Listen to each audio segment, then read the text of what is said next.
오랜 기간 순환을 당해온 한반도의 고래. 고래의 순환은 그야말로 때와 장소, 그리고 고래의 종류를 가리지 않았다.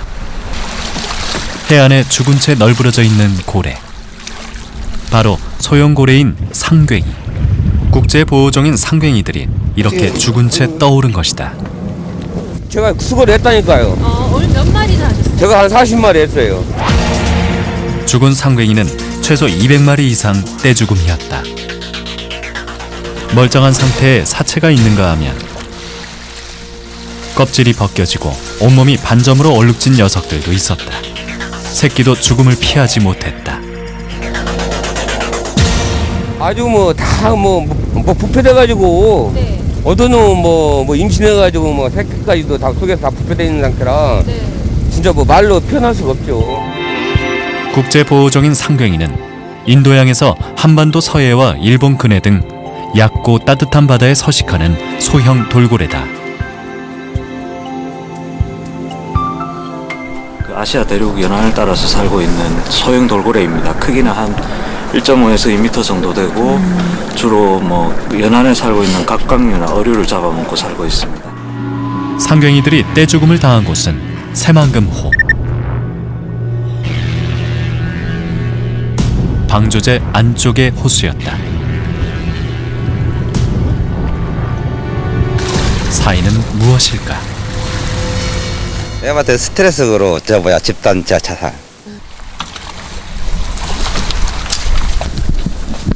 사인을 규명하기 위해 사체 부검에 들어갔다.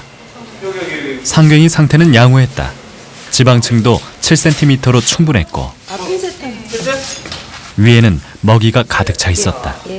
새우 있고 그다음에 만약에 어떤 세균이나 어떤 다른 오염이나 독성 물질에 의해서 그 폐사를 하게 되었다면 그것은 쉽게 어떤 병변을 관찰할 수 있었을 걸로 생각합니다.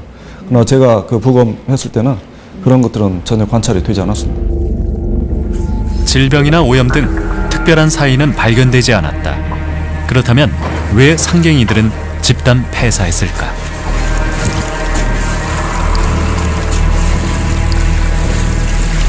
원인은 뜻밖에도 얼음이었다. 얼음으로 덮인 새만금호가 상괭이의 호흡을 막았던 것이다. 1분에 두세 번은 수면 위로 떠올라 호흡을 해야 하는 상괭이들이 얼음에 갇혀 질식사한 것이었다.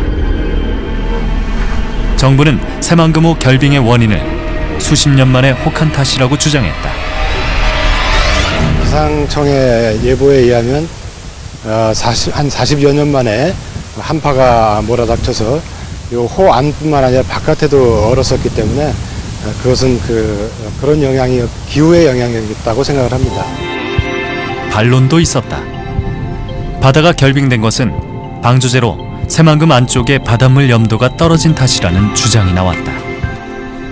새만금호의 수위는 수문을 통해 조절된다. 그런데 새만금호의 수위가 너무 낮아 바닷물의 양이 적은 탓에 염도가 떨어졌고 이것이 결빙의 원인이라는 주장이었다. 새만금호 수위가 낮아진 것은 공사비 절감을 위해서였다. 상괭이 폐사는 인재라는 것이다. 바닷물하고 담수 지역하고 두 층으로 나눠지는데 새만금 같은 경우도 아마 그런 포션으로 저희가 이렇게 위치하게 돼 있는데 물을 빼면서 해수 쪽이 줄면서 담수 포션이 증가하면서 담수화를 촉진할 가능성은 충분히 있습니다. 천재지변인가 인재인가? 논란은 계속되고 있지만 상괭이의 비극은 달라지지 않았다.